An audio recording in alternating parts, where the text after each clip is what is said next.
Alors, concilier la temporalité du bébé et celle du parent atteint de maladie mentale. La première chose qui me vient à l'esprit, c'est de dire que la maladie mentale elle-même a sa propre temporalité. Il y a des gens qui présentent voilà, une bouffée délirante une fois dans leur vie, et plus jamais. Ça peut être au moment de la naissance d'un enfant, ça peut être le premier, le deuxième, le troisième pour certaines femmes qui font ce qu'on appelle une psychose du postpartum, un moment délirant après, autour en tout cas de la naissance d'un enfant. Ça peut arriver à nouveau une fois et plus jamais.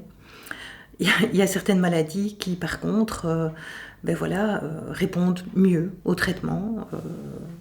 Même maladie peut bien répondre au traitement ou ne pas forcément bien répondre au traitement. Et donc l'évolution de la maladie elle-même va conditionner beaucoup de choses. Et notamment, une des choses qui va conditionner la relation avec l'enfant, c'est simplement la nécessité d'hospitaliser. Parce que dans notre société, telle qu'elle est faite, les hôpitaux psychiatriques, pour la plupart, n'acceptent pas les enfants. Donc certains acceptent d'hospitaliser une mère avec son bébé jusqu'à l'âge d'1 an. Un autre service accepte d'hospitaliser une mère avec des enfants un petit peu plus âgés.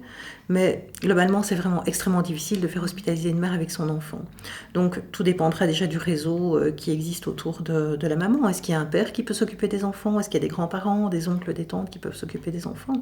Mais c'est clair que quand il y a vraiment un moment de décompensation suffisamment grave pour nécessiter une hospitalisation, c'est ça qui va impacter le bébé, c'est d'être séparé de son parent, de sa mère en l'occurrence. Et ça va impacter la relation parce que à la fois les bébés sont extrêmement sensibles à la séparation et angoissés par la séparation, mais les parents aussi, la mère aussi. Et donc c'est extrêmement important de penser dans les lieux hospitaliers comment on peut maintenir un contact, comment on peut soutenir en tout cas un lien avec une maman malade et un enfant. Mais ça se pense dans les hôpitaux par la création des espaces d'accueil pour les familles avec enfants qui sont quand même en train de se développer un petit peu. Il y en a actuellement une dizaine en Bruxelles et en Wallonie. Donc ce sont des hôpitaux qui ouvrent un espace comme celui-ci, ici à l'espace enfant, à l'hôpital psychiatrique Saint-Bernard de Manage, donc qui ouvrent des permanences dans un espace adapté pour l'accueil des familles avec enfants, permettant de maintenir le lien pendant une hospitalisation. Donc ça, c'est une chose à la fois toute simple. On pense souvent que c'est la maladie mentale elle-même qui va impacter l'enfant, mais ça n'est pas la maladie elle-même, ce sont les conséquences liées à la maladie. Donc si par exemple une maladie va entraîner une hospitalisation longue, ça aura des conséquences sur l'ici et maintenant des enfants. Dans les cas où justement il y a une hospitalisation très longue et où le réseau autour de la mère n'est pas suffisant, il n'y a pas de père, il n'y a pas de grands-parents, pas d'oncle, tante qui peuvent prendre soin de l'enfant.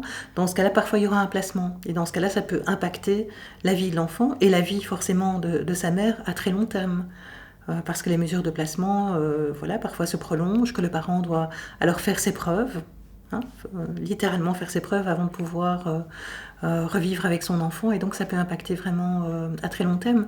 Donc, c'est à nouveau la temporalité de la maladie, mais aussi des conséquences que la maladie va avoir pour la personne au niveau de sa prise en charge. C'est ça en fait qui va être lourd de conséquences. Si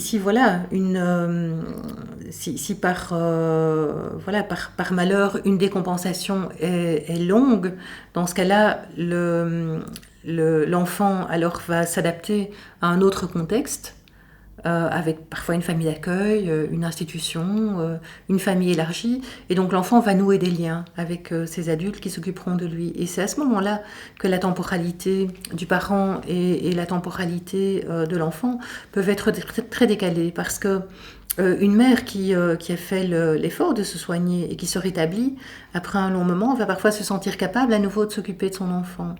Et va souhaiter pouvoir vivre avec son enfant. L'enfant risque à ce moment-là de s'être attaché à des personnes qui l'élèvent, que ce soit sa famille élargie, que ce soit une famille d'accueil.